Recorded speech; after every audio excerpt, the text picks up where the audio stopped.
Welcome into a week 14 episode of the Giants Hangout brought to you by Crestron. I'm Madeline Burke, joined as always by Russ Salzberg and Matt Sytek. And guys, Giants season obviously has not gone the way that they would have hoped going into the year. Big news coming out of week 13, of course, Dexter Lawrence, Theo Johnson placed on season-ending IR. This is going to change a lot for the way that this team looks in these final 5 games. But starting with what we saw in this Dallas game, Russ, what are the big takeaways that you want to make, the points that you want to make off of that one?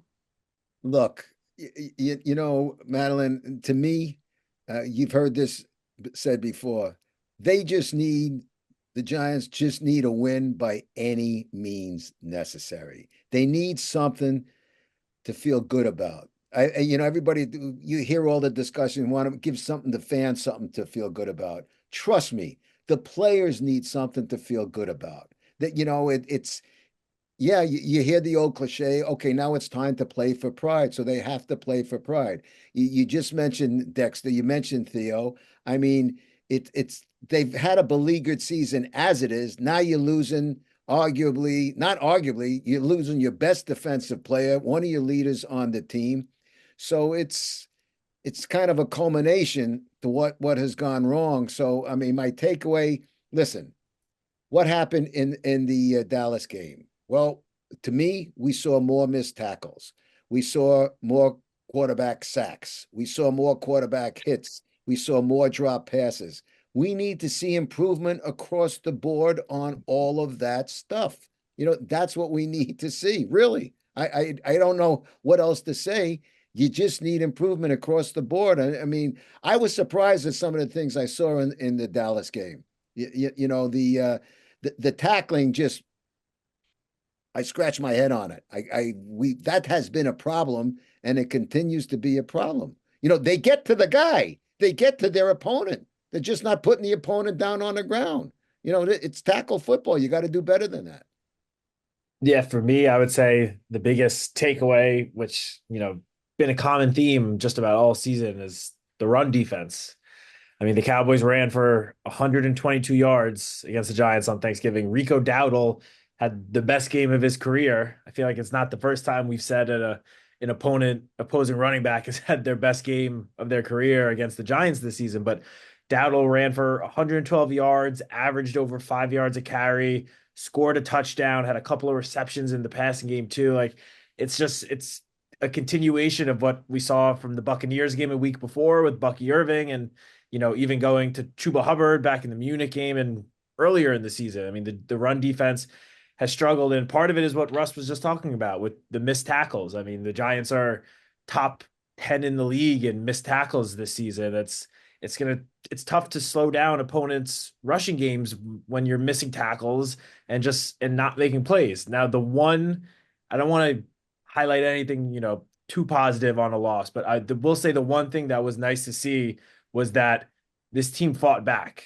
I mean, they were down 3 scores in the second half, and they could have just mailed in at that point, given how the season's going. I will give them credit that they continue to fight.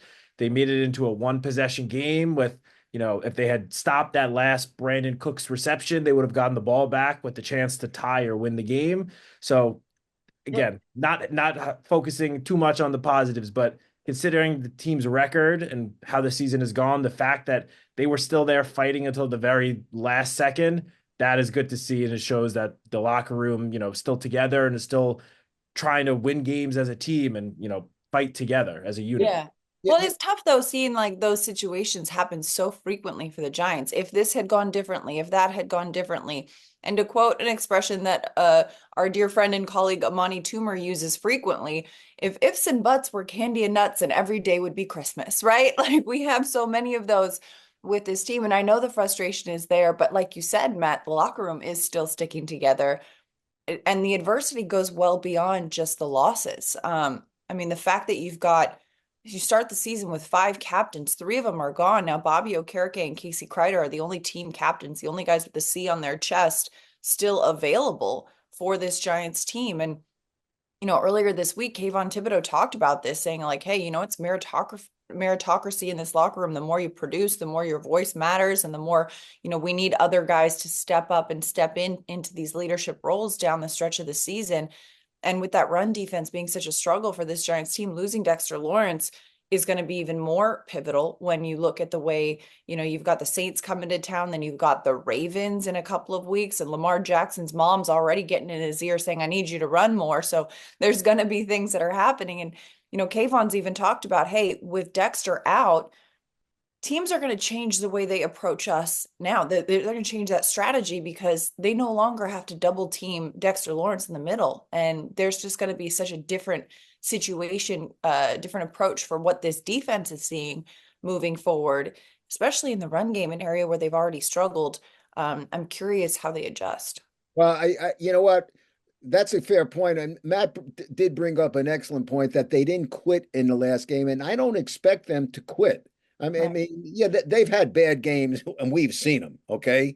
But when you hear like the players say or the coaches say, no, it wasn't lack of effort. It was lack of execution. And, listen, we're at practice. We see what goes on. We're in that locker room. I know I repeat myself, but that's a together locker room. They're not a bunch of guys sitting in cliques, just going about their business. So I don't think they're going to quit. But now the question is, you just lost a Dexter, you lost Theo. You can only fight so much. You need the guns and the artillery to fight with. That's what they're a little bit hamstrung right now. And listen, everybody's got to see. I don't know that they're playing for jobs, but there's 5 games to go. The coaches, the general manager, Dave's, Joe Shane, they're looking for information right now. Who is going to be part of the solution or who's going to be moved? They got to find those answers out too. And they got 5 games to do it. So it's interesting. It's going to be a very interesting 5 games coming up. And as you just said, none of the games are a walk in the, listen, when you only have 2 wins, no team is a walk in the park for you, but you got some tough teams on the schedule moving forward. Yeah. And, another thing that these players, coaches, everyone is going out there and playing for in these last 5 games is pride.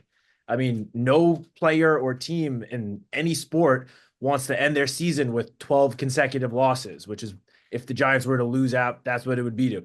These guys don't want to be a part of that. They don't want to go down as having the worst record in football this year. They're going out there trying to win football games and break out of this funk. Obviously, the Giants are now eliminated from the playoffs, so they're not playing for a playoff position. But as Russ, as you mentioned, there's still a lot on the line for a lot of these Yeah, guys. These tons. are people playing, for their potential futures, whether it's with the Giants, with another team. Like, you have to put good tape out there if you're a player, regardless of your contract situation. So there's still a lot on the line for this team to play for. And I mean, you mentioned, Russ, also the 5 upcoming opponents that the Giants have to close the season. Some of those are tough matchups. And I would say that of the 5, this one against the Saints on Sunday is one of the more winnable matchups. Of course, the Giants are probably going to be, underdogs in all 5 of these games, given how the season has gone. But this is one of the games on the remaining schedule that is there for the taking. The Giants are going to have to bring their A game. And, with guys like Dexter Lawrence now gone, you're going to need your other defensive linemen to step up. I mean, you might not be getting the same pass rush production from the interior with Dex gone, but this is a chance for guys like Brian Burns and Kayvon Thibodeau, who have been, solid, good, but maybe not that great level. Here's a chance for them to raise their game and get to that great level to help make up for the production that the Giants are going to be missing with Dexter now gone for the year. Well, I and will to your say, point, yeah. excuse me, man, one second. I will say this about Burns. For a guy who's in his first year, I see him in the locker room, I see him on the field, and I see his effort week in and week out. He's what I call a man's man. He comes to play. He's got the right attitude. For new, he hasn't he's been ticked off with the losses. He's been angry and upset, and he's supposed to be. But he's one of those guys that you kind of talk about that doesn't quit and fights to the end. And I mean, he's a leader. For a first-year guy, he's a leader in Well, that. first year with the Giants. Well, that's what I'm talking about. Yeah. Yes, first year with the Giants. He is a leader. So, I think, yeah, You know what that old saying you hear coaches say all the time, next man up? It's next man up, guys. There ain't no excuses. Well, You got and to play also the too, game. we've been around the Giants for many years, varying degrees between the three of us. But watching each year, there have been so many moments in which the games that you think, oh, the Giants are going to win this one, don't go their way, and the games and you think, oh, they have no shot, do. I mean, in this season alone, going out to Seattle and getting a win on the road with no pre-snap penalties in front of the 12s, that's a game that you would think that the way that this team has been playing this season would be a tough one, but they pulled it off. Or several years ago at MetLife, when you've got the San Francisco 49ers visiting and every single player on that team was injured. They had Nick Mullins starting at quarterback, and it was like an IR list of a roster. And that team beat a healthy Giants squad at MetLife. So things can go both ways. Anytime you're on the field, you've got a shot. But to your point, Matt, this Sunday especially, you've got to really hone in and take advantage of the opportunity. Yes, I mean the Saints have a solid run game, and that's a weakness point for this Giants team, but they also are prone to fumble the ball and to give away the ball. And that is an area in which the Giants really need to capitalize because they are now on a league record streak of 11 games without a takeaway on defense. And that's not a streak that you want to have on your team when you're looking back on how did this season go. You want to be able to get turnovers, you want to be able to capitalize off of that kind of thing. And also every time you're on the field, you're making a name for yourself. You're putting out tape, not just for the team, but also this is who I am as a professional football player. This is who I want to be known as. This is the effort that I want to give, even if mathematically eliminated from the playoffs, even if, however this may turn out, you're still playing in the National Football League, which is a privilege that not a lot of people get to say that they have. Listen, you're 100% correct. I mean, that's exactly it's go ahead and just do your jobs, be professionals, go out. Again, we're repeating it, show some pride, but that's what they got to do. Listen, you talk about we've been here in various degrees. I've been covering this team with this team since 1988, and I'm being frank and honest. And This, that's the year I was born. okay. If I tell you, Matt, this season has been the biggest head scratcher that I have seen since all my time covering it. I didn't expect the Giants even to be a playoff team this year, but I didn't expect this. I'm dumbfounded by it. I've seen the personnel. I've spoken to the guys. Yeah, between injuries and quarterback situation and this and that, it dumbfounds me. I'm telling you, it's the biggest head scratcher I've seen since I've been covering the team since 1988. I mean, if somebody would have told me that this team was going to be 2-10 now, I would have bet the house that you were nuts. But it is what it is. As Parcells always said, you are what your record says you are. And 2-10 is what the Giants are. Well, and then this Sunday at MetLife, they've got a chance to increase that record. So, Matt, when you're looking at this matchup, obviously we all know the importance of just getting a win for morale. But what is your point of emphasis when you look at Giants Saints Sunday at MetLife? Yeah, so I have two, and they're both on the defensive side of the ball. For starters, and this is not going to come as a surprise, they got to focus on slowing down Alvin Kamara and the Saints' rushing attack. I mean, through the first 12 games of the season, the Saints rank in the top 10 on just about every rushing metric. This is a team that wants to run the football.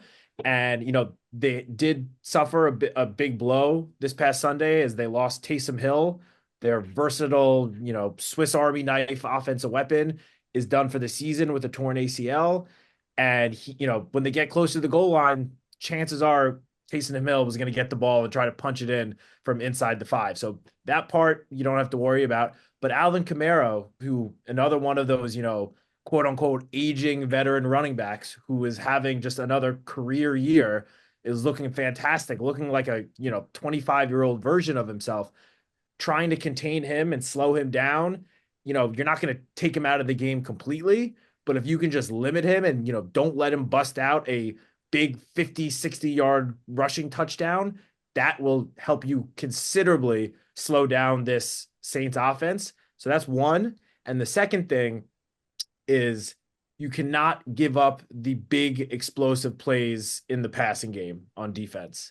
I mean, this is going to be a not great stat for the Giants, but so far this season, they have allowed a completion percentage of 69.2% on deep passes, which is 20 or more air yards down the field. And according to Next Gen Stats, this is the highest since at least 2016 of any team across the NFL. And to put it into perspective, no other team has finished with a completion percentage above 60% on deep passes in that same span. And the Giants are at nearly 70%. So not letting the Saints pass catchers, and I'm most specifically talking about Marquez Valdez-Scantling, who seems to only get 1 or 2 catches a game, but they typically go for 40, 50, 60, 70 yards. Do not let him get behind the defense and catch one of those 70-yard bombs from Derek Carr, because you know that Derek Carr is going to be looking for that big play after establishing the run. So stopping Kamara, limiting MVS and those deep shots. If the Giants can do that, I like their chances to win on Sunday. Well, I'm going to go on the other side of the line, Matt. And all what you say is true, but I'm going to go on the offensive side and say no giveaways. Okay, no giveaways. That bites them on the you know where every time. You can't win games by giving the ball away. You can't put it on the ground. You don't want to get intercepted. That's what they need. They're not strong enough. The Giants aren't strong enough. We all know that, to overcome those miscues. So they got to take care of business on the offensive side of the ball. Right. And especially too, at this point in the week, as we're recording this episode, Brian Dable has yet to name a starting quarterback. Tommy DeVito and Drew Lock both threw some passes in Monday's walkthrough with the team. It hasn't yet been announced which direction they're going to go. And one of the things about Drew Lock's game that I think kind of created some hesitancy going to him as starting quarterback was his proclivity to throw an interception or two. And he has a great arm, is not afraid to sling it, but with that comes a little bit of a risk of a turnover. And we've seen it from Drew, we've seen it from Tyrone Tracy recent weeks. And it's just like you said, that you got to hold on to the ball when you got it, because you want every possession to end with a kick, either a field goal, a PAT, or at very least a punt. But you know, when you're handing the ball to the other team, especially on a short field, like you said, the team is not strong enough to kind of overcome that kind of a deficit. Protect the rock by any means necessary. And High then and tight. Yep. Just, 2 hands if you need it, like me when I was 5 with a cup of milk, all that kind of stuff. But we'll see, and either way, we are privileged to be covering this team as they get back to MetLife Stadium on Sunday. Giants Saints week 14, but that's a wrap for our week 14 Giants Hangout, brought to you by Crestron with Matt Sytek and Russ Salzberg. I'm Madeline Burke. We'll see you next time.